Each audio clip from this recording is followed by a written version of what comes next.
Pesto on pasta has always been a summer favorite of mine, and this versatile vegan version has quickly become my go-to.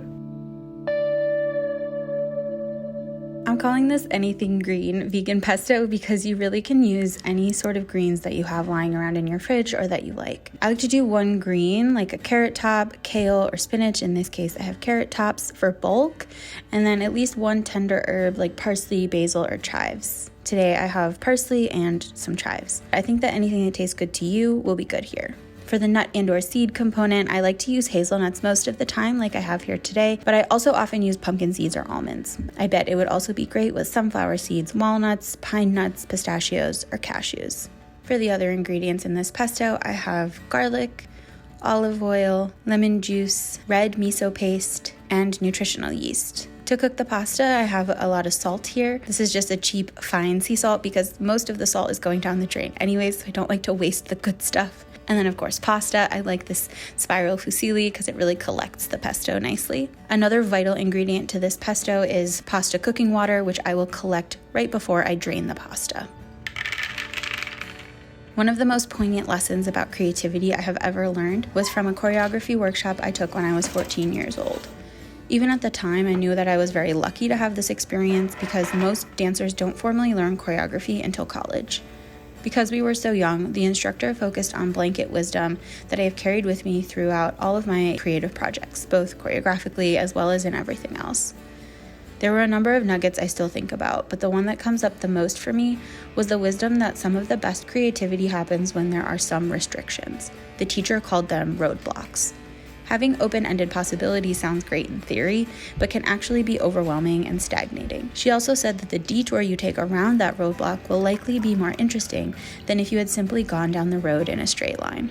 There are many ways that natural circumstances can create roadblocks, like you only have access to 5 dancers, or the dancers have to wear sneakers because they will be performing in a parking lot. But in the case that there aren't enough natural roadblocks, the overwhelm can still start to creep in.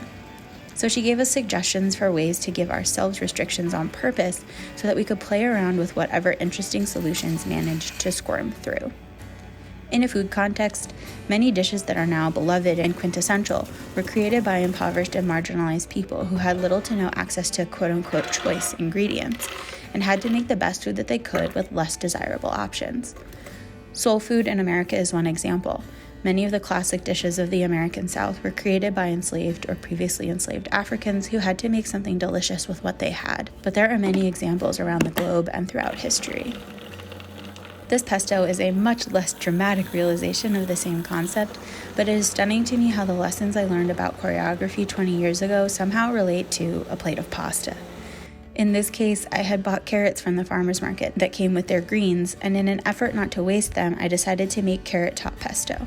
That day, however, I didn't have any Parmigiano Reggiano, which is an important ingredient in the traditional Genovese pesto that I usually make that we know and love. So I made do with what I had. To replace the parm, I used red miso, nutritional yeast, and lemon juice, and the combination is so delicious that I often choose to make it this way even when I do have parm in the fridge.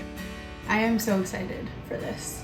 I put little chopped hazelnuts on top, like more for the thumbnail, but also because why not? Sometimes I even put, well, let me try.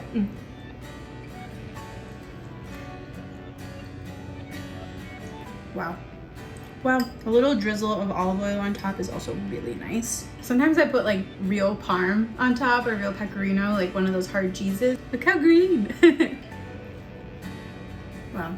And I made to go with it this little chickpea.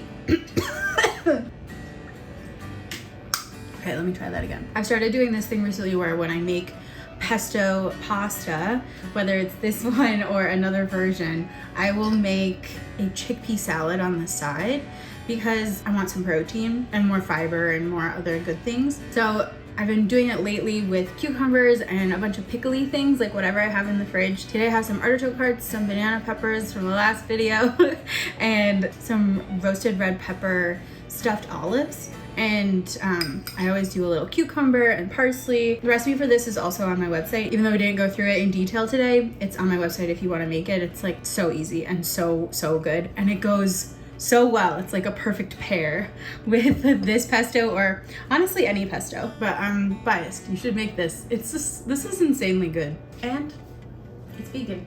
I didn't do that on purpose. it just happened to happen that way.